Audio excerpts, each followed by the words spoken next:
some new technology for a police force in the UK, certainly helping to make things better for police officers and for the public in general there.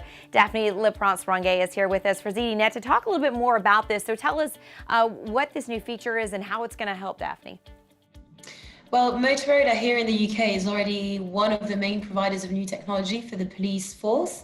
So it's no longer a rarity for us to see policemen and policewomen working with the Motorola notepads on the streets, which they use to sort of record incidents and fines directly on the notepad, so digitally, instead of using a pen and paper like they used before, which sort of led to clunky recording or fines getting lost or incidents reports getting lost. So now they can use this new tablet, which supports a software developed by Motorola called Pronto. So Pronto sort of centralizes all this information, sends it all back to the police station, and makes all this flow of information a bit more seamless. But now what Motorola has announced last week, which it showcased at an event here in London, was that Pronto, this software that they are providing to police officers, is now going to be integrated with DVLA, which is the Drivers and Vehicles Licensing Agency in the UK.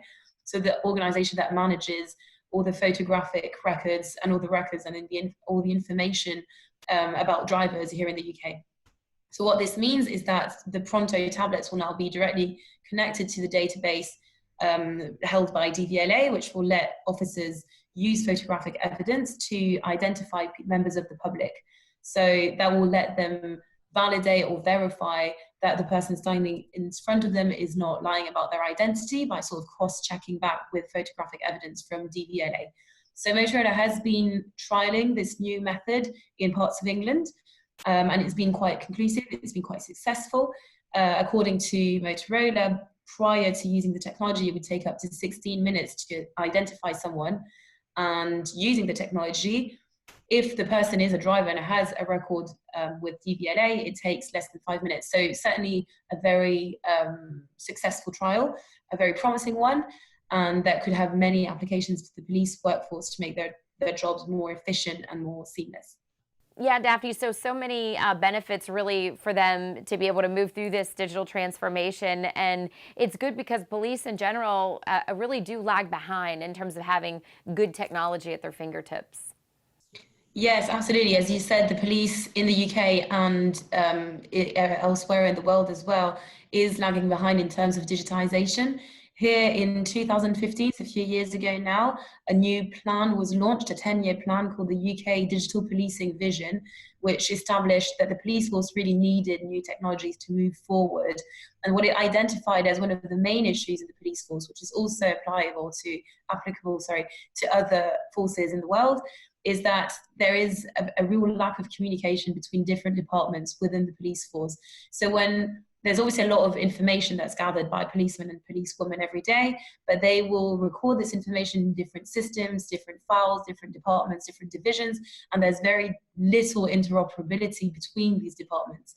So what this means is that a policeman who's chasing a criminal will not necessarily have access to all the information that they could have access to. It will be very difficult for them to access all this information. They'll have to sort of request access to different databases. And in many cases, they won't even know that some information exists, so they won't even think of potentially asking to access certain databases to gather this information. As an example, in Scotland, there are no less than 8 crime systems. If a policeman or a policewoman attends a domestic abuse incident, they have to update 13 different records. So it's a very siloed organization with very little communication between the different departments. And an application like DVLA is just a first step. It's only one database that is being integrated, but it's sort of showing the way towards what we should be looking forward to, so that the policemen can be more, as I said, efficient, and essentially have access to all the information that they need when they're chasing a criminal. Yeah, most definitely. And on the flip side, Daphne, looking at it from that angle too, as far as the public is concerned, and making sure that this is being done, hand in hand, so that the public isn't concerned about them doing something with the data or access that they shouldn't have. What do they say about that? Yeah, obviously that's also the case with every new technology, is that it has to be done hand in hand with the public. Obviously, if you are a victim of assault, you'd expect the police to make the most of the best tech that they have to find the criminal. But it also sort of brings a new question of where Where do we draw the line? Where do we have to stop the police from digging out our data? And ultimately, it all comes down to legitimate policing. So there should be rules and there should be regulations to make sure that the police uses this technology responsibly and with good reason, so legitimately. So, for example, if we have a police officer who is using this DVLA integration, for example, to scan and identify football supporters coming into a stadium in order to stop football hooligans from entering the stadium, that's legitimate. That's a good use of the technology. But we do need a public discussion to see where the public is uncomfortable, why it needs to be reassured. Obviously, in the context of new technologies, it's legitimate to think, well, if the police isn't making the most of technology, what's going to stop them from making the use of more controversial technologies like facial recognition, for example?